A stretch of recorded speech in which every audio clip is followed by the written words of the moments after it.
So let's say you're in recovery, and then by seeing the demonstrations of all these people getting relief, you figure you put a little more credence in the book than your own understanding, because it hasn't seemed to work, your understanding. So now you read the book and they start trying to pinpoint what the exact nature of the wrong is in recovery about alcoholism. And then self is quite prevalent in those chapters. They're always talking about if you don't get out of, you can't get out of self, you're totally screwed, and this and that, and the root of the problem is obsession with self, and self, they go on and on.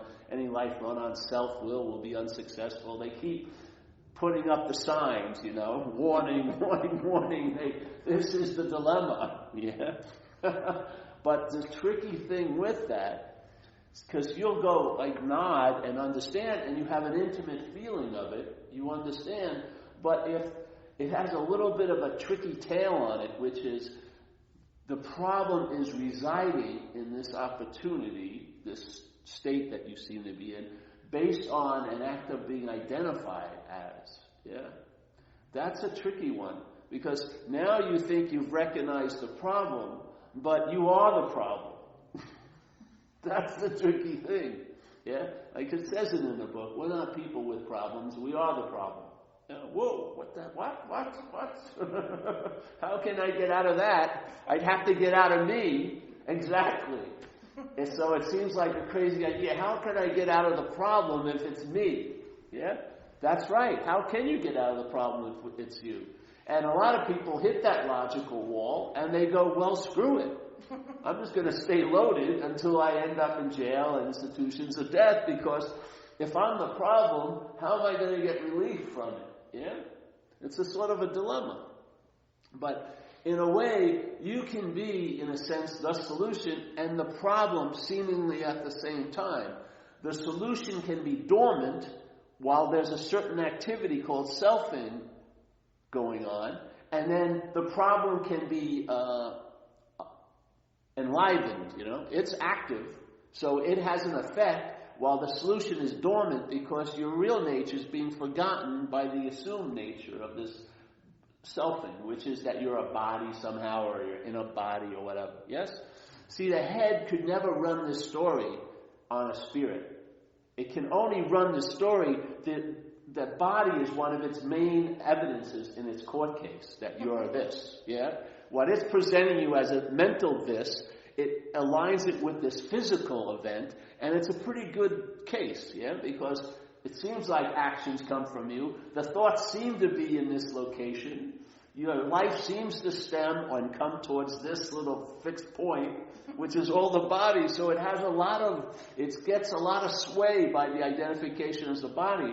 But if you've ever seen it in your own life, it doesn't give a shit. It doesn't really like the body in most cases. It finds a lot of fault in the body that you're in. And I remember I had a very strong experience of that when I was about 17. We were supposed to go to a Rod Stewart show in New York. And we were in Long Island partying in my little opium den room in my house, my mother's house actually, downstairs. And we had done some acid, like a couple of tabs of acid. And I was pretty high. And yet my head started saying, why don't you take 7 downs? Which was like, if there's a huge instinct of self-preservation, it obviously wasn't applied to the body, because 7 downs could have killed me taking the Long Island Railroad on 2 tabs of acid. You know what I mean? Shit would have occurred. But it was just running the story, and I got, even then, a little bit of a taste that it cannot possibly be me, because it's not lucking out to what I'm calling me at all. It's telling me to do some crazy shit, that's going to put this body, which is supposedly me, or represents me, into harm's way. So the head, if it was just a thought, and there was no bodies, it would have no case. But the body is easily cast as the doer because things are happening through it. Thoughts are appearing in its experience or in its faculty. Feelings are coursing through in like an emotional river, running through it.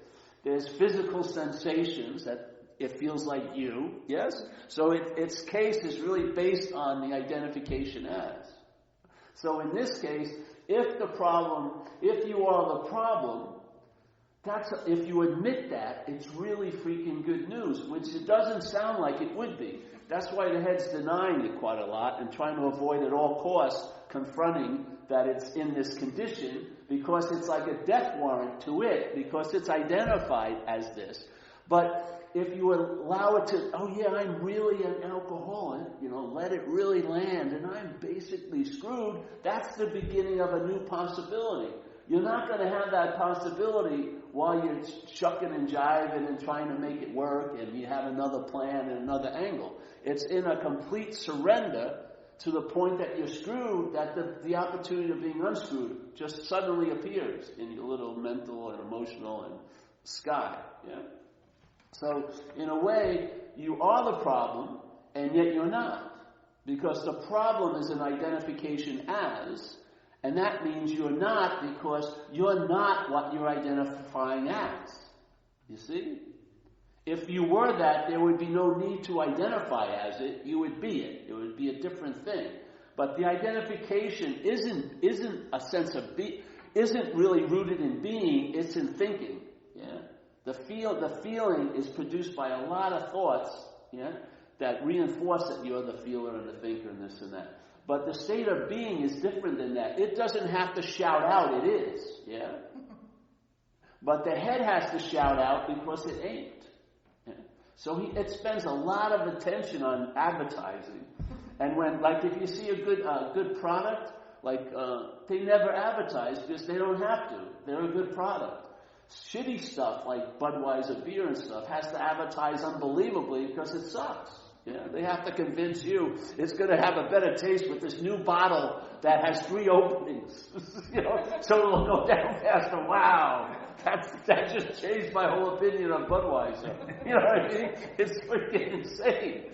And it goes up, and they spend millions and millions of dollars. Yeah? Well, it's sort of like a reflection of what your head's doing. Constantly, it's stating an assumption as a fact that you're the doer, you're the haver, you're the feeler, you're the taster, you're the this, and you're the that, you're the seer. And it just goes sort of unquestioned. And what happens is, the feeling of being now can become an experience to us, which we have, yeah, but that's what we are. And then a story's made up about it. So in other words, if I feel really good, it was because I was doing something. Instead of I'm feeling really good because I'm being, yeah. It becomes something that had to be initiated by a someone. Yeah? So I'm going to now do and have myself into a state of being. Yeah? But you can't do and have yourself into a state of being because you are a state of being. Yeah? You can't duplicate what's already so. Any attempt to duplicate it would have to turn into a conceptualized idea of what being was, which it will definitely do. It will copy its little idea, what it's pulled in from others and everything like that, and it will copy and make a mimeograph of like being, and you'll attempt to be, oh, I'm really being because I've got all this gear and I'm being, and da-da-da. And, everyone else may vote on that. You're truly being, man. You're being free. You're being yourself and like that. But in fact, it's a mental state. Yeah. It's an interpretation because the being is already in place. And it's generated not by self, but it's self-generated. The beingness is generating itself. Yeah?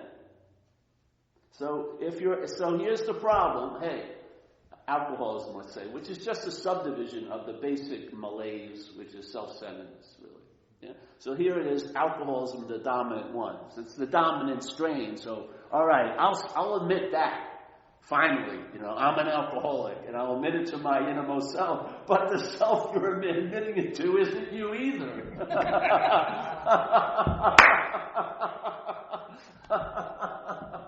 And then that selfing, which was what was the yakking that was going on when you were getting loaded, is still going on after you get sober. It doesn't stop. It just regroups and now takes another tact, which is, all right, life's going to be more boring. I'm going to have to play under the covers a little bit. But basically, it'll just erode your life and run it to steer it this way and that, just like it did before in a much more dramatic fashion. Yeah? It will adapt to the situation. And so people, they were using and everything like that, same yapping voice, and then they get sober, and it's the same yapping voice. Now it's critiquing your sobriety. Where before it was critiquing your use. Oh, you fucking can't handle your tweak. Oh, I haven't done the steps yet. I don't. It's like people will come and see me, and they're sober, and they're going, but they're so hell-bent on believing they won't be sober, it just totally negates the fact that they are sober at the moment. Yeah? Because their whole life is preoccupied or been given over to the value of time at the expense of now, which is an insane deal to me. So, all right, so you are the problem, and if that really dawns on you, that's when the possibility you're not arises. If you keep denying that you're the problem, if you keep trying to mentally using philosophies, no, I'm not the problem. No, this is how it worked with me. I admitted completely I was screwed, let it land on me, and then what happened is the possibility I was not that dawned on me, and therefore what seemed to be the death knell became like the winning, bell. Yeah? So I am the problem from the problem's point of view, and the solution's point of view is I'm not the problem. Yeah? I'm not the problem. So so at that point, all right, because before you, as the problem, you're trying to think everyone else is the problem. The cops, the white, this and that and this, right? To avoid the fact that you're the problem. But once you admit that you're a problem, it reveals to be not true. And that's how you have relief. You're not going to get relief from the bondage of self as self. Whatever relief comes just out of a fucking random possibility won't last long, and it will never stabilize, because selfing is agitated. Yeah? In selfing, in let's say, the subdivision of alcoholism, the experience is irritability, restlessness, and discontentment. Yeah? That's agitation, if you read it. Irritability, what is that? Agitation. Right? Restlessness, what's that? You're agitated. Yeah? So, in the selfing is agitated. It's a verb. Yeah? But a mental verb. So it's not flowing. Yeah? It's going like this. Back into the past, up into the future. It's like, instead of just swirling around and moving and flowing, it's got a 2-year fucking old conceptual idea. Future, past. Future, past. I will be okay. I was once okay. I hope I will be okay, and I remember I was once okay. Yeah. Because you're on a track. You can't get off and explore. You're on a track of duality. And the train is like self-centered. Yeah? So you're on this track and you're enslaved to time. Knowing it or not. And I see it demonstrated at these meetings all the time. When people come in, I feel so totally free here tonight. But Tuesday, I've got this engagement, so instead of just enjoying I'm feeling really pretty cool right now, let's bring in Tuesday. Let's bring in the possibility that I may not be feeling good, and let it override this, because this is scary to me. This is like I'm alert, I'm conscious, what?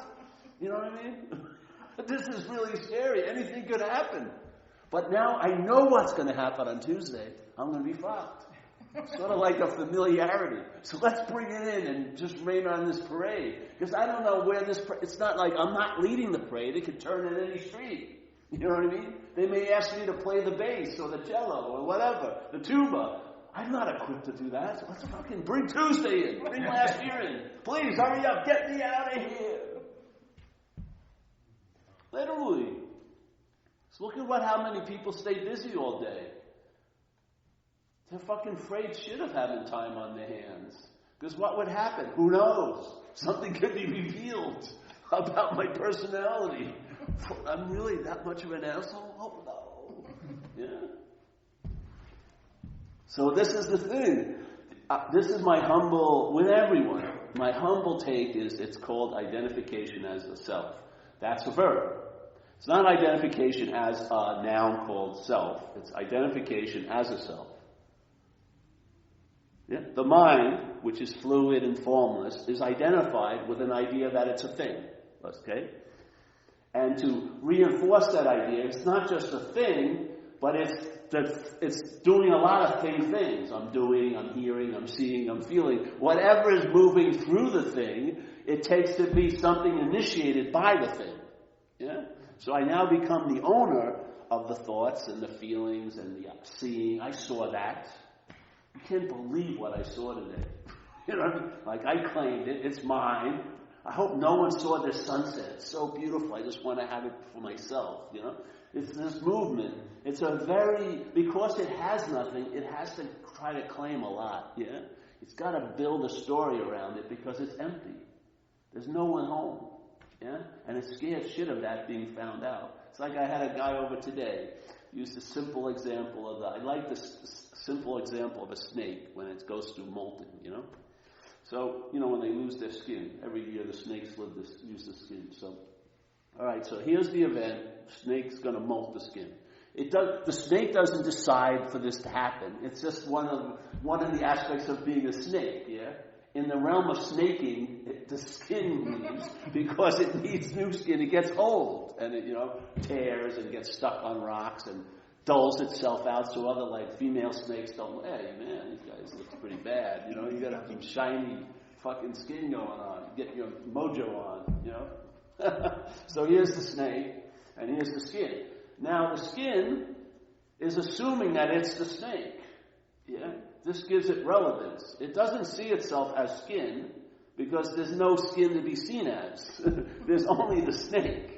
Yeah, but skin is an aspect, but it's not a separate thing. So the snake has the skin is identified as a snake, and it has a strange, strong, gnawing suspicion. Hey, when I fall off the skin, that's the end of me. Yeah, I need to be adhered to the snake to have a life. Yeah, to be able to have a story called me as the snake. Yeah, a very skin deep, shallow story, which is what we do. Yeah, so there. Now the molting is starting, he gets like the tremors of the molting coming on, and so it's jacked into this little brain of the snake, and so it tells the snake, buy moisturizer, man. fucking bathe in moisturizer. Stay out of the sun. Don't go near those rocks. They may catch and rip me even more. You know what I mean? It scared the bejesus out of losing its relevance, because its relevance is totally rooted in its adhering to the snake. Yeah? Okay? And from that point of view, you can see its fear, because it's actually valid. Yeah? Something is afraid of being revealed to be empty because it is empty. Yeah? It's a valid fear. But from the snake's point of view, it's hallelujah. Yeah? It gets rid of this old skin that keeps, getting caught on rocks. It's faster. It moves faster. It's very smooth, oily, lubricated. It's alive, the skin now. It's not all dried up with old ideas and shit like our heads are. And it's moving around, going. And so from the same event, from its point of view, is hallelujah. That's exactly what it's like. Yeah. You can even get the shift, in a sense, from the snake. If you let it go as far as it wants to go, there can be a total calibration into the snakeness. And you go, wow, why was I ever fucking entertaining that shit? Yeah? Because your head was located. An unlocatable event called mind was located in the skin of this thing. Yeah? Not even the snake itself, just the skin. Yeah? And so from there, it was like the biggest threat of all threats. But from the solution, it's a great relief. Yeah? It's a great relief. The snake is much better for the absence of that old skin. Yeah?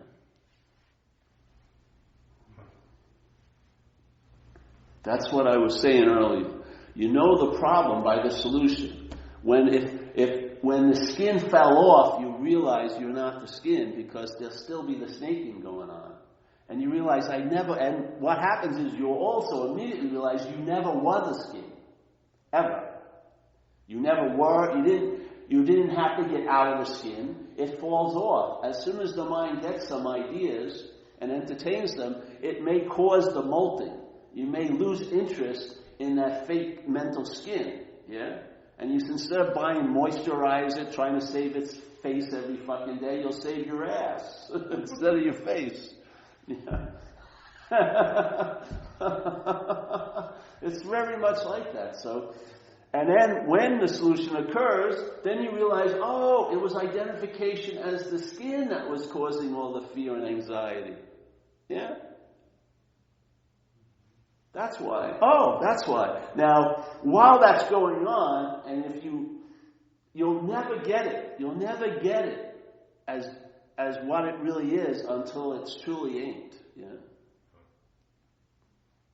But when you can get a taste of it, which will promote you to keep moving. But when you get a real strong taste, it's a done deal. Like a master said, Ramana Maharshi said, hey, your head is in the tiger's mouth. It's too late now. You can't pull out. You're going to run into all those teeth on the way out. So you might as well just freaking go. Yeah? You might as well just go for it. And there's not much you need to do. Really, it's a lot about, you may be asked to run a little bit, but you always put the ball down and something else picks it up. It's just the way it goes. Yeah? It's like being on an operating table and your job is just not to get up. That's it.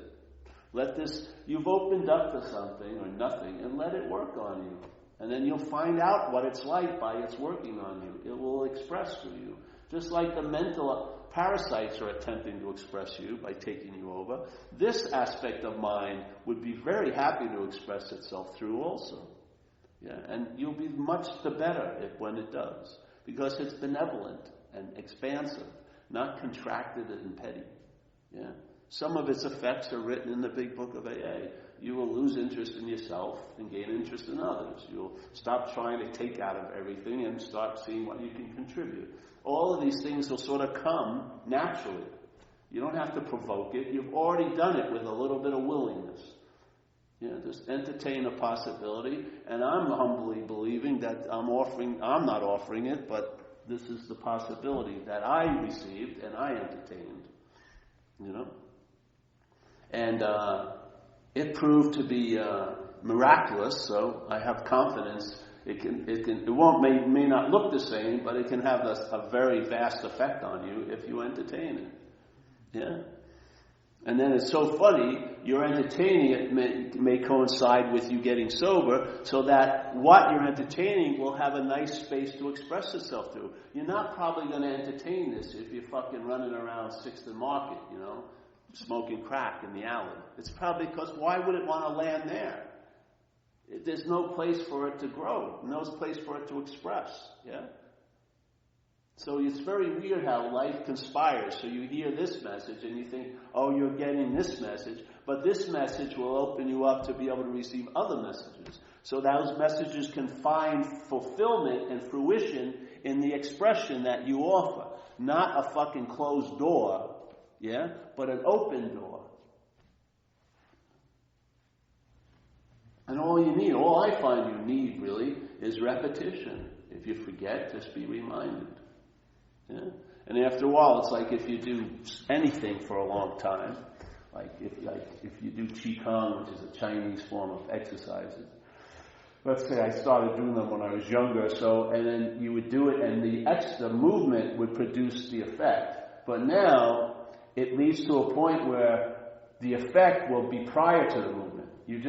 The mind immediately knows what's going on as soon as you get in position, and then the energy flows that you thought was being provoked by movement. But it's not being provoked by movement, it's mind. Yeah? Mind is running the energy through you. But you couldn't get there directly, so you got through action, like we do in recovery. You do stuff, yes? And you get in the action, and then every time you follow the habits are now in place, the immediacy of the relief occurs like as a state that's always available at all times. Not something you have to provoke or beseech or get, but it's just an acknowledgement of its everlasting presence. Yeah? And if there's no acknowledgement, it will seem as if it doesn't exist.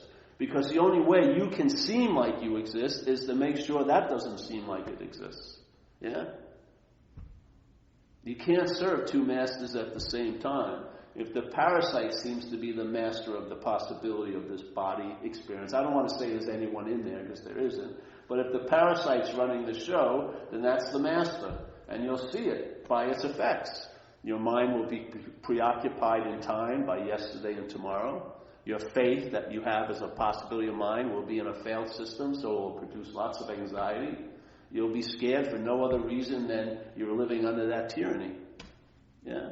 And after a while, you can make a pretty damn good diagnosis that that's the master you're serving. How's it going? Yeah. And that master ain't giving you up, giving this possibility up. The only thing that will allow it to relinquish that hold is if a power greater than it becomes entertained. And you know what? You are that power. Now, you may not know it, so you take a circuitous route. We call it a higher power, or you surrender to God, and you say, thy will be done. But I would imagine, in time, your idea of what's going on will change dramatically, to the point where maybe you'll see that, hey, the higher power that I'm in the knowing of is I know it by its own understanding, not mine. I give up my ideas and let it reveal itself through this experience, through this expression. And I'll tell you, it's a much vaster possibility when it isn't framed by your ideas. Your ideas are very small, very right-angled, very, very conceptually brittle. Yeah? They don't hold water. They actually hold something in and neuter it, really. You think you know it, but you don't know it. It's not having an actualization in your life. It's just stored mentally. Yeah, another topic not to really investigate. I know it. I've heard this before. Just like in people in recovery, they go to a meeting and they tell their friends, I went to AA, it doesn't work. They never did the steps or anything like that. They just went to one meeting, and now they think they're an expert on AA. Oh, AA sucks. It's just a meeting. No, you have no idea. You don't know what's going on because there's been no investigation, but you think you know. That's the whole thing with selfing. It doesn't come to that conclusion that it knows. It projects that conclusion on everything. So whenever it meets, it thinks it knows it before finding out. Yeah. So it doesn't come up with knowing by finding out. It comes up by knowing with just pure speculation, pure fucking incredible assumptions. Oh, I know that. I know what it's like. Isn't it like this? And then comparison gets brought in. No, it's sort of like that simple thing they always say. You want to know water? Have a taste of it. Yeah, it'll quench it. And you can't have a definition of what quenching is like. Yeah, drink it, and you'll have an intimate hit on what quenching is like. You know, to have a thirst quenched will be an experience that will happen, and you'll, aha! Now I know what water is in some respects. Yeah, but while you think you know everything, yet there's no translation. It's dry. It fucking doesn't. You know, I know what's going to make me happy. God forbid if you know what's going to make you happy. Because I guarantee that thing that you thought was going to make you happy has the possibility of producing a lot of sadness, a lot of fucking suffering. If you name it that, you're going to get its wicked twin, this.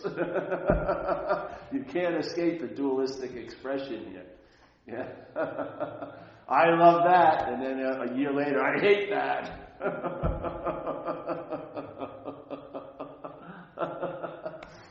This is neither this nor that. You get free from that display. Yeah. Yeah. So if you look at, that's why I just go on and on explaining to me, trying to express that activity, and all of its little procedures and ways it has default mechanisms, so you feel like you've gotten out of it, but you're still in it and all like that, because I've been under that. I've gone through everything. There's nothing like being up on cocaine for 10 days to have not to have the disease of selfing revealed. You know what I mean? Now, it didn't make sense back then, but it sure makes sense now. I had 10, hours and hours of observations of it driving me, ripping me a new asshole for days, I mean, I've seen it, and there isn't any it there. It's just an activity that huffs and puffs, and then you play the house's role. And then as soon as you become the house, it blows it down. Yeah. If you don't identify with the house, it just huffs and puffs. And you can wait it out because you are more of the infinite than the finite. And it is only in the finite. The selfing is a verb. It starts, it has its run, there's a lot of gaps in it, but it always covers up its gaps by your unconsciousness, yeah? You get so habitualized. You know how people call it about being asleep, So what happens is we get lulled into a sort of like a sleepy state. We're unaware. And basically we're just depending on our head to tell us what's going on. And you see it like if people go to work, and they're there the whole day, and then at 8 o'clock they go home, and at 8 o'clock their mind breaks the news to them they had a bad day. Yeah? They were there while the bad was supposed to be going on. They have no fucking idea. But now they're damn sure that they had a bad day at work. But it's at 8 o'clock when they come to that conclusion. Wouldn't it have been nice if they could have figured it out at like 8:45 a.m. when it was starting to be bad? But no, we're like displaced. And to soothe us from what that could produce, we're given a story. And because the story's about us, we become sort of like Narcissus staring on the pond surface. He falls in love with its own image, yeah? In a way, the mind is like that. It falls in love with its own image, so it'd rather have a story than actually be alive. Yeah? It can take the story a lot farther. It can change the story. It can do like this. It can make the story seem great instead of acknowledging what's actually going on. Yeah? And it's almost like we're caught in this mental gaze on what points to the imaginary person. And we make the leap into the feeling of being that. Yeah? It can't push us to that point. All the selfing in the world cannot produce a self. All the selfing in the world, take all the snippets that have gone through your head for 30 years and put it all continually. For 30 years, it still cannot produce a self. All it can do is infer, assume, imply, insinuate there's a self. Yeah? Which is what the language does. The whole English language insinuates that there's a subject when there isn't a subject. Yeah? It says, I'm the doer of things I have nothing to do with. And if that's going on and on and on, and you're not sort of awake, you fall asleep and take yourself to be the doer. You're going to take yourself to be the thinker and the feeler and the seer. And once you enter that little rabbit hole, it's hard to squeeze your body back out. Now that you think you're a body, that keeps you in the rabbit hole. You went in as a mind, so it seems, I can pull out of this easily. But you went in as a mind, and then you become identified as body, and you can't get out. Yeah? The hole's too small for a thing. And then you get stuck in that crazy, nightmarish Alice in Wonderland. And it's not so wonderful. But you're Alice,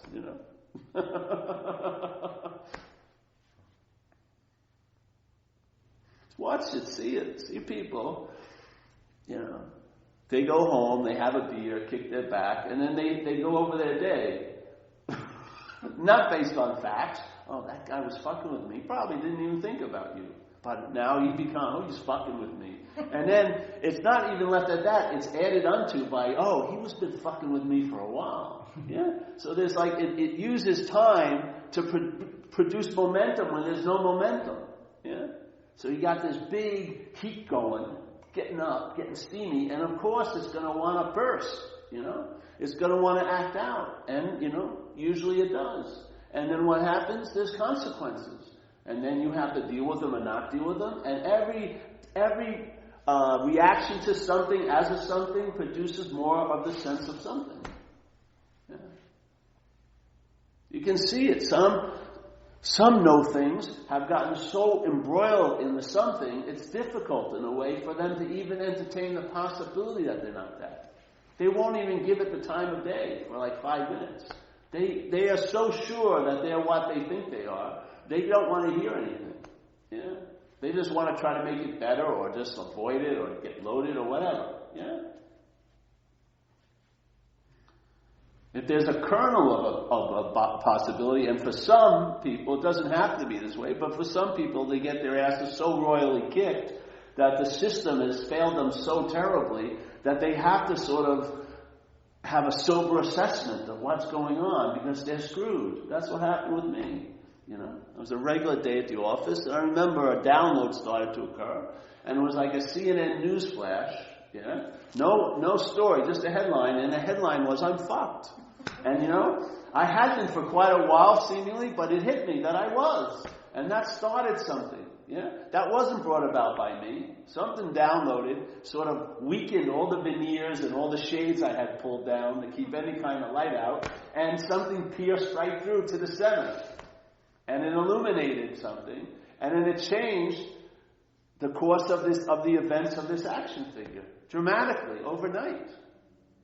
Yeah. So, we're resetting the course of this. You know, all right. This is what the course used to be: institution, park there; jail, park there; death, die, come back, go where? Institution, jail, death, park. Wait a minute. It would look different because I park at a different times. The nights go to jail, death, and then jail. Oh, things are changing. But it'd be the 3 doors, you know what I mean? Death, and then jail. See, something's happened. It's not the same old. Yes, it was. Institution, jail, death, institution. Suddenly, something decided, or no thing, whatever, downloaded and put a stop to it in like a 5-minute expanse of time, but the stop was from timelessness. It had nothing to do with time. Because if it had to do with time, it would have taken a long time to stop me. I had a lot of freaking momentum going down, baby. I had a lot of momentum, man, a lot of momentum. I'd given up all hope. There was no expectation of anything ever getting better. Let's fucking, it's like you're going off the cliff. Let's speed up. You know what I mean? I can't just stop, so let's just really cast it. That's what I come to. That was the conclusion I came to. That being totally stopped, and this huge momentum being turned and then going in another direction. Yeah? With really not so much apparent damage. It was a tons of past damage, but the crash didn't hurt. Yeah? I felt hope and relief, and I started to have a smile on my face, and things I knew without, and there wasn't much evidence, I was in a residence hotel, I was just trying to bluff my way into a job, and I was living with a German student, we shared a room. But I was optimistic for no apparent reason other than getting infused with the Spirit. And I just knew. And you know what? It's true. It panned out. And it's still panning out. Yeah? If you take a step, there'll always be a stair underneath. Yeah? The thing is when there's the demonstration of something having a huge effect on your life, honor it. Because the head will be forgetting miracles that happened an hour ago and remembering resentment of 30 years ago that never happened. It's totally biased, the conditionality of the mind. Yeah? The conditional mind is biased. It has an intent. It's gotten a lot of speed up in time, and it wants to barrel on, with the hopes that you'll be special, unique, right, and probably lonely.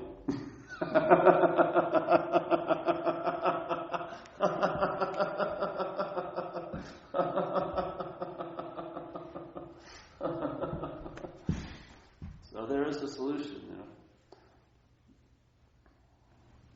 if you want to call it that. There's a solution. There's always a solution as long as there seems to be the problem.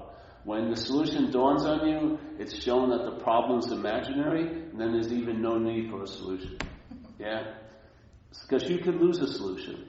If you had a solution, it would be construed somehow you had something to do with it, and that you did yourself into the solution, and therefore you would be playing around with the idea, not you, but your head, that you could do yourself out of it. And so the solution wouldn't be able to have the effect on your life as a solution, because you'd be making it part of the problem. Yeah? You would. Because you would think that it would be absent based on, if I don't constantly vigilant, I can't take a shit, the spirits will stink the tight, and just on and on. What fun is there in that? This is a relaxed awareness because the response to it is relaxed. You realize, there's nothing I need to do, basically.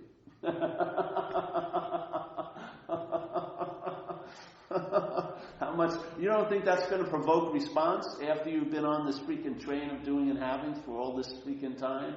It's incredible relief when you can just drop your shoulders, and there's an expression of the relief of getting off that. It's like being in that hamster wheel, Someone corrected me. I was saying hamster cage. He says, no, the wheel is in the cage. There is the hamster. And so people may be getting confused by what you're saying with this little analogy. Okay, I'm clarifying. Thank you, honey. I'm Cynthia. Thank you. She was the lady who pointed out to me, my friend in Boston. So it's a hamster wheel in the cage where the hamster is in. So the hamster wheel is never motorized. Yeah. There's not a motorized wheel. The wheel is moving by your energy. Yeah. As the hamster.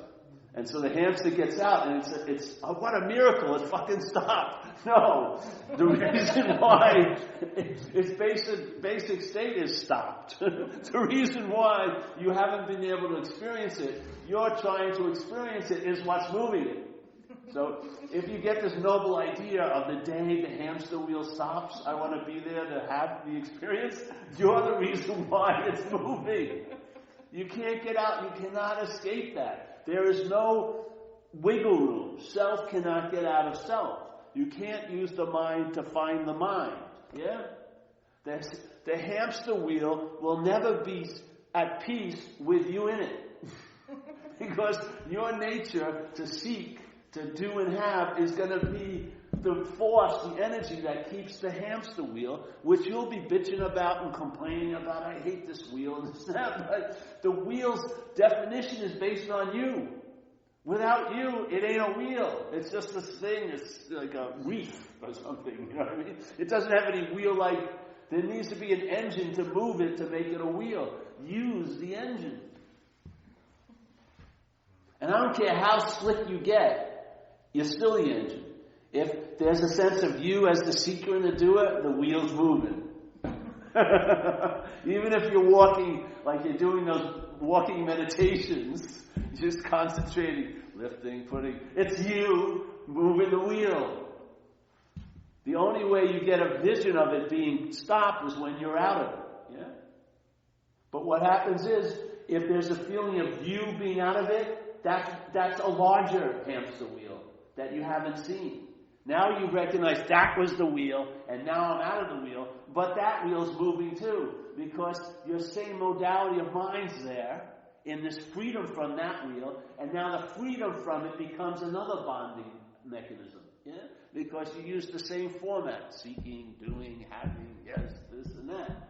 And then, I got out of, there's only two. The two tracks I've escaped from. And now you're in the freedom from the two tracks, but as a hamster, and now you're in the hamster's court again in being the non-hamster.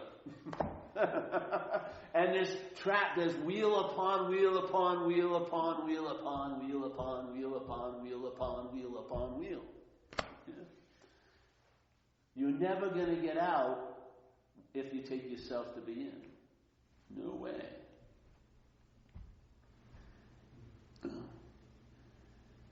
If you're not the hamster, yeah, that's the way to get out.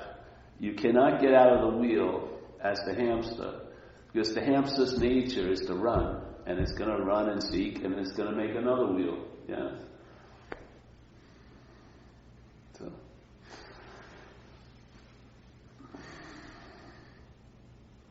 Be brazen. Put your money on it, and go for it. You know. Oh, I'm gonna be cursed if I made a mistake. Fuck, that's another advertising. If you felt authenticity in your gut, fucking honor it for once and just go for it. Entertain the possibility. Yeah. So I watch people, they never entertain the possibility. They mentally dissect the possibility. That's not entertaining it. Entertaining it is like being in this room with a large doorway, and you just sit here, and then what shows up, you see it, yeah?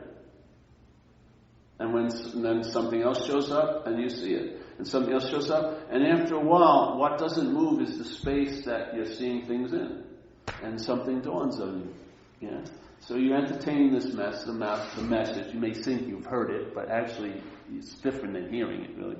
Well, let's say you heard it, and you heard it from me, so now it seems that you recognize the thing, but after a while, you'll recognize all these things that have come into the mind itself, and you'll finally get the mind itself, yeah? Which is never coming and never going, yeah?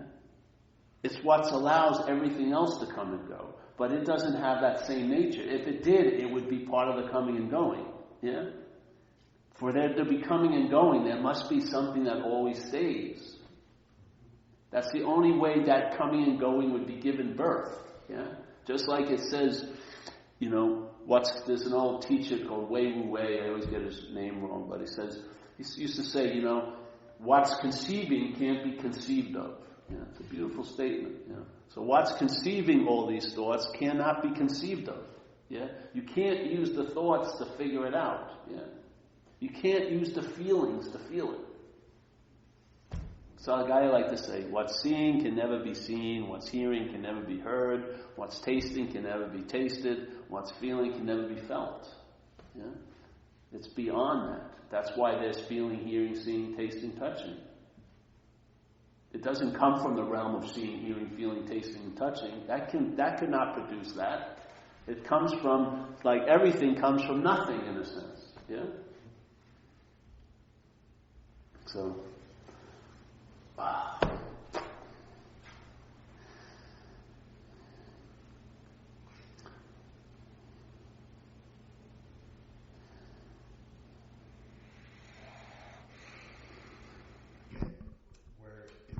All we have is one meal and this canteen and one roll of footage, film footage. The professor says, wait a minute. If we have a roll of footage, that must mean somebody's filming us. And they point at the camera and they go, yes! And they run over and they're talking to the guy running the camera. And they say, oh, thank you, you're going to get better. And the professor says, wait! If you are the one who was filming us, who's filming us now? And they go like this, and they point at the camera, they go running over another 10 cameramen. And they're all saying, oh, no. Wait a minute. If you're... That's right, exactly. Exactly. This is good, yeah. That's like they say with the eye can't see itself, yeah? You can't turn around and see the eye. Because it's like the vehicle for the seeing, you can't turn and see. Yeah, it's sort of like that.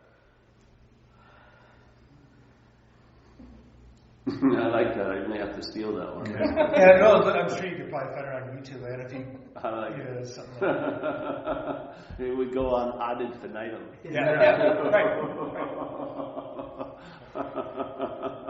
But what's beautiful is just by saying it 3 times, your mind can take it on. That's what a message is like. You only took the hamster analogy to the third wheel. That's what a message is like. A message allows you maybe to hear it 3 times, but then the mind takes it infinitely. Yeah. Instead of looking for infinitely, you take a vehicle like a message or a satsang, having a talk like this, and then that allows the mind to stretch it infinitely. Yeah. Instead of making infinitely the goal, that's just a conceptual fucking idea. That's like a enslavement. You just hear the message, and after he goes the camera 2 times, the mind goes, expands, yeah? Exactly, that's what it's like. The mind expands, and when it expands, there's a feeling of it. There's a sense, not a feeling, there's a sense. Yeah. Not a sense of, like a physical sense, but a sense.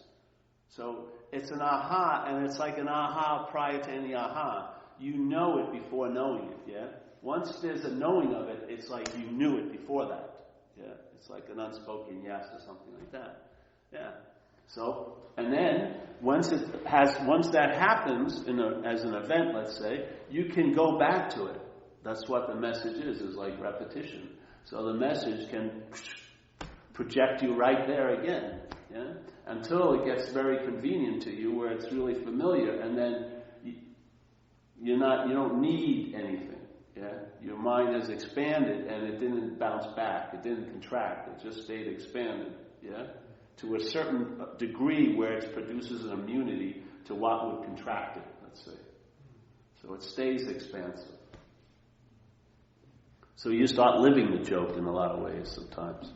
And sometimes it's not funny out here, but it's still a joke in a way. Yeah. So.